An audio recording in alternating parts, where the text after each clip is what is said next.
initially for the Patreon patrons as a discussion, and then there's a strong possibility that this will go up as pre-recorded content later in the day on YouTube. It's very rare that we have content that lives on both platforms. However, given the geopolitical world situation today, I think it's warranted. Good morning to everybody in the chat. Tuba, John Plato, Timothy Young. Yeah, also, I am hot-spotted off of my phone, which has horrendous cell service because our internet is down because we are in the midst of an ice storm in eastern Oklahoma. So that bears wearing people clothes. You know it. So if the signal's quality is less than stellar, I apologize. Specifically, what I want to talk about today is some lessons that we can take away from what's going on in real time in Ukraine right now for people who are preparedness minded.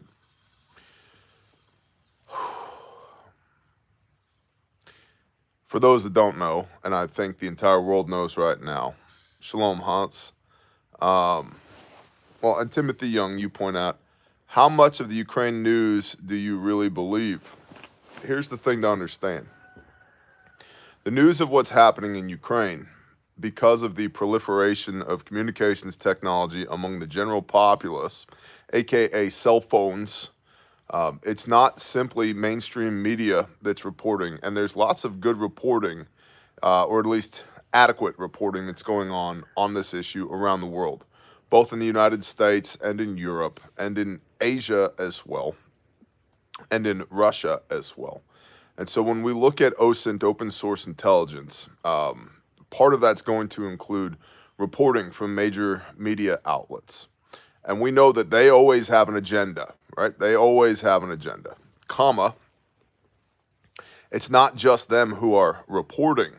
There are myriad people on the ground that are sharing things on platforms like YouTube and on TikTok and on Instagram, where you can see incoming MRLS rockets coming in. You can see explosions, coordinated explosions all across Ukraine, which, yeah, we'll touch on that in a moment. But there is grassroots reporting on this going on from all across Ukraine. So it's not just OSINT, or it's not just media outlets. It's individuals who are on the ground as well. And so I don't believe mainstream media reporting on pretty much anything. At least I don't take it at its face value, which is something we discuss on the regular. But it is information. How we compile and contrast that information is up to us. So, as of 5 a.m. local time, 4 a.m. Ukrainian time, President Vladimir Putin in Russia declared that he was going to deploy military assets into Ukraine to stop the genocide that's going on there against the Ukrainian people and to deter Nazification of Ukraine. The Russian forces, some 200,000 soldiers arrayed around Ukraine, used that speech as their go code. And in a coordinated effort, some 200,000 Russian soldiers poured across the border from the southwest of Ukraine, from Moldova, from the south of Ukraine, with maritime operations and landing craft, from the Sea of Azov and the Black Sea, from the south of Ukraine, from Crimea, from the southeast of Ukraine, from the DNR and LNR, People's Breakaway Republics of Luhansk and Donetsk, those regions, with Russian regular forces into the southeast of Ukraine, the eastern Ukraine across the Russian border, and northern Ukraine, or northeastern Ukraine from Russia, and northern Ukraine from Belarus. Kharkiv, Mariupol, Kiev, Odessa have all been taken. Key strategic locations, including airfields and ports, have been taken. The entirety of the Ukrainian Navy, which was some 20 vessels, have been sunken at port. Now, this is all initial reporting, and initial reports are almost always wrong. So again, we're working with the intelligence that we have here. So the entire Ukrainian Navy has been sunken at port. Airborne operations in conjunction with Spetsnaz has taken several airfields in Ukraine. Why would Ukraine let their whole navy sink? My wife asked the same question. Some 20 vessels, they're surrounded. Uh, you and I think of some 20 vessels as a big deal. For uh, the Russians to sink the Ukrainian vessels, the Ukrainian Navy, it's nothing. You know, we see a 116-foot Coast Guard cutter and we start drooling. And they're like, yeah, that's cute. A couple of torpedoes will handle that.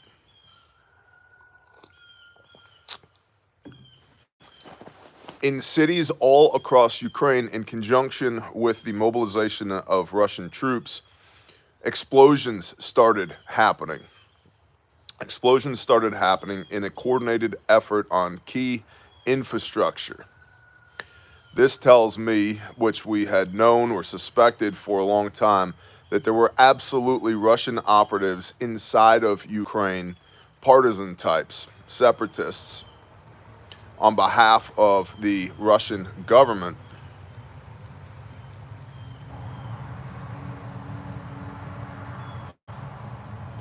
Wow, Oklahoma is salting the roads. Imagine that. Even our road, which is barely a road.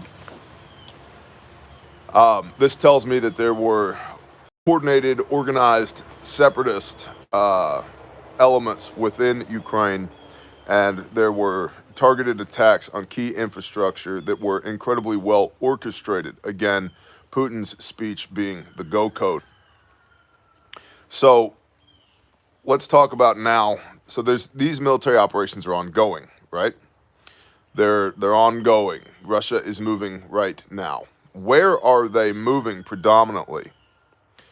They are moving predominantly on the built up areas: Mariupol, Odessa, Kiev, Kharkiv, the cities.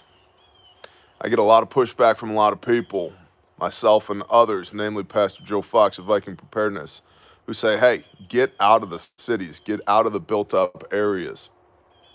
And a lot of people will push back to that, saying, well, if something bad ever happens in the U.S., it'll happen out there in the sticks too. Yes, that's entirely possible, but it's going to happen bad in the cities first. Bad things happen in the cities first because that's where the people are. That's where most of the infrastructure is. So, bad things are happening in the cities currently. People are in, the Ukrainian citizens are in bomb shelters. The Ukrainian military has called up any man of fighting age, basically 16 years of age and older, to stand up against the Russian invasion. And unfortunately, what is happening, again, based upon OSINT and on the ground reporting, is that young men with AKs are being utterly destroyed by the Russian regular military. And the reason I bring this up is because there's a thought process, there's an element in the United States of America with the militia types. We're going to stand here and defend this ground. Cool. You and your 6 buddies with AKs versus a multiple rocket launcher system, it's not going to happen. This is called overwhelming force. And if you're going to do partisan stuff, trying to go toe to toe with a national military is not going to work for you. You will be a casualty. And so we're seeing in Ukraine playing out right now that a lack of training and a lack of coordination amongst the partisans is leading to damn near a wholesale slaughter of the Ukrainian partisans. The Ukrainian civil defense forces that have been stood up. You cannot go toe to toe with a regular military. You can't do it. Doesn't mean there aren't ways to combat a regular military in guerrilla type actions, but you can't go toe to toe with them. And this is being proven out in Ukraine right now. And I think that's a key thing that we should not overlook because of the militia type sentiment here in the United States of America. On this hill, I will die. This hill, I will defend. Okay, and you will die. And you're probably not going to defend it. because one of those BMPT 72s with twin 30 millimeters doesn't care how many of you are up on that hill with your AKs. The Ukrainian Air Force, like I said, Russia is now controlling strategic locations, including airports and military installations. The Ukrainian Air Force, to the extent that they were able to get off the ground, doesn't have places to land in most cases. So air power superiority, air superiority, huge deal, huge deal. We've talked about that a lot from a partisan standpoint of if you control the skies, or if your enemy controls the skies, it's going to dictate in many cases how the battle is going to go for you. Kamo is down. There's been, like I said, the coordinated attacks, both physical attacks with explosives and sabotage on infrastructure, but also ongoing cyber attack on Ukraine. So Kamo is down. Kamo and logistics go hand in hand. You know, they're like love and marriage. You can't have one without the other. And so to coordinate any resistance or to coordinate a counterattack from the Ukrainian government onto the Russian assets that have been deployed, so again, some 200,000 men, or 100 to 120 battalion tactical groups, it's highly unlikely that Ukraine, the military of Ukraine, let alone the civilian defense forces, are going to be able to stop Russia. Now, we've also seen, for a long time, it was postulated that Russia would only go to the Dnieper River. And then, because of the buildup around Ukraine by Russian forces, people started talking about they're going to take all of Ukraine. Well, they have, based upon the attacks that have already been perpetrated within the last 8, 10, maybe 12 hours. There are attacks all over Ukraine right now. There's conflict all over Ukraine. And so, if you were a citizen of Ukraine right now, many people are waking up this morning and they can't get their banks. There's a run on banks, can't get their hands on cash. So what does this mean for us? Let's look at some takeaways here. First of all, you should not have been there to begin with. If you knew this was coming, if you knew one of the most powerful militaries on the face of the earth was actively planning to invade your country, why would you still be there? And I bring this up because many of us have a bug out plan or a bug out bag at a minimum, but we don't have threat indicators and we don't listen to those threat indicators. We think, well, I can just stay here. And many of y'all are talking about how, well, I already live in my bug out location. Negative. That's your retreat. You still have to have a place to go. I live in an awesome place that mitigates most of the threats that one could possibly encounter with something like this, like what's going on in Ukraine right now. I still have other places to go if I need to go, if I need to leave here. An overwhelming force is one of the primary bug out indicators for me and for y'all. Overwhelming force. And so where are you going to go and when are you going to leave? You do not leave the morning of the invasion. That's horrendous tactics. These people should have already left. And so for us, it's not just having a bug out plan, but having a bug out, or not just having a bug out bag, but having a bug out plan, several bug out plans. I will tell you, I am going to be dusting off all of my plans and all of my indicators because of this to put an eye to them again, just to make sure they are as good as they can be. You do not want to be where the battle is, okay? Here comes more freezing precipitation. Wonderful. You don't want to be where the battle is. Because and it does not matter how well trained you and yours are. One light armored vehicle with a coaxial or a belt fed, toodaloo, homie. And if you've got your wife and your kids with you, now we're talking the potential for unspeakable atrocities, or at least an unrecoverable loss. So leave before the conflict hits. Have your cash already out of banks.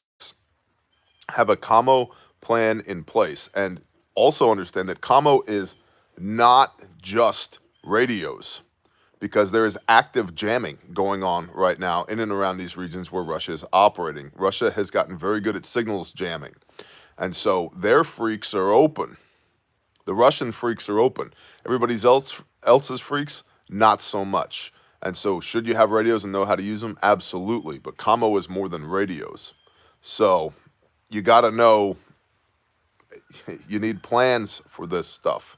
I don't know how many times I've said it, but thinking that you're going to figure this out on the worst day of your life, no bueno, man. No bueno. There is a massive expectation of a refugee crisis on the western border of Ukraine into Poland. Will Russia take surrendering prisoners? Probably. Russia's going to take all of Ukraine. They are in the process of taking all of Ukraine. And they will institute a regime that is favorable to them rather than a regime that is favorable to NATO. Within, I'd say, a week, there will be a regime there that is favorable of Russia. And Russia, to the extent that they are doing what they're doing militarily, is doing so as an air quote peacekeeping operation. And I do not necessarily like Vladimir Putin, but I respect the man in the way that he operates, because he is snubbing his nose at all the people, all the entities over the years, over the decades, who have gone in for peacekeeping operations in areas around the world where they had no business to be. And he's essentially saying, hey, if it's good enough for the U.S., if it's good enough for the UN, if it's good enough for NATO, it's good enough for Russia. Remember, Russia is not only the in charge of the Security Council at the UN right now, which is ridiculous. We have Russia in charge of the UN Security Council, which the UN is useless, but on its face, that's ridiculous. But Russia is also the leader of the CTSO, the security organization in and around what is the former Russian Soviet states of the Baltic regions. The Baltic regions have now called up NATO, basically saying, Article 4, what is our plan for responding to this aggression in the region? NATO is saying, sanctions, bro, crippling sanctions, and nobody cares about sanctions, least of all Russia. Sanctions don't move nearly as fast or with as much impact as a cruise missile does. So, again, prepper lessons here. Thinking that the government even cares about you, they don't. They have a continuity of governance, continuity of them. They do not have a continuity of you. You are a pawn on the chessboard. In fact, most of us are not even on their chessboard. They don't care about you. They don't have the bandwidth to care about you. They don't have the ability to do anything about it, even if they did care about you. And so the NATO response to Russia rolling with shock and awe into Ukraine is air quote crippling sanctions, which is going to do nothing. And to the extent that it does do something, it will be far after the bullets have stopped flying. Okay? So, again, takeaways for you here. Thinking that somebody's going to save you is absolutely ridiculous. There have been so many mistakes that have been made on behalf of the Ukrainian citizenry, those that are still there. Fuel. People can't get fuel. I wonder why. Because there's a run on all the fuel stations right now, and nobody has money, and commo's down, and the grid is spotty, and now they're trying to leave as well. There's a mass exodus from eastern Ukraine to western Ukraine and into Poland taking place right now, which, by the way, Russia is militarily controlling the entire nation of Ukraine currently. They don't have it all locked up yet, but they're certainly making moves to be able to do that. And so there's going to be millions of people stranded on the roads in bumper-to-bumper traffic who should have left weeks ago. And so, again, thinking that you're going to bug out now, it's ridiculous. You're not going to bug out now. Should have bugged out at the least weeks ago. At the least weeks ago. Now, Putin is saying that if the United States responds, if NATO responds in any way to this militarily, that he has been authorized by his people, which is essentially a shell game anyway. It's Putin's authority. but he has been authorized by his people, and his generals have been authorized to use any and all means necessary to deter that aggression. This is Diplo speak for nuclear weapons. Do I think it's going to go there? No, because I think the United States is weak AF right now. And wars, and when two nations are battling, you don't want to be stuck in the middle of that. Much like I've said, where it is. What about famine? Don't be where it is. Maddening to me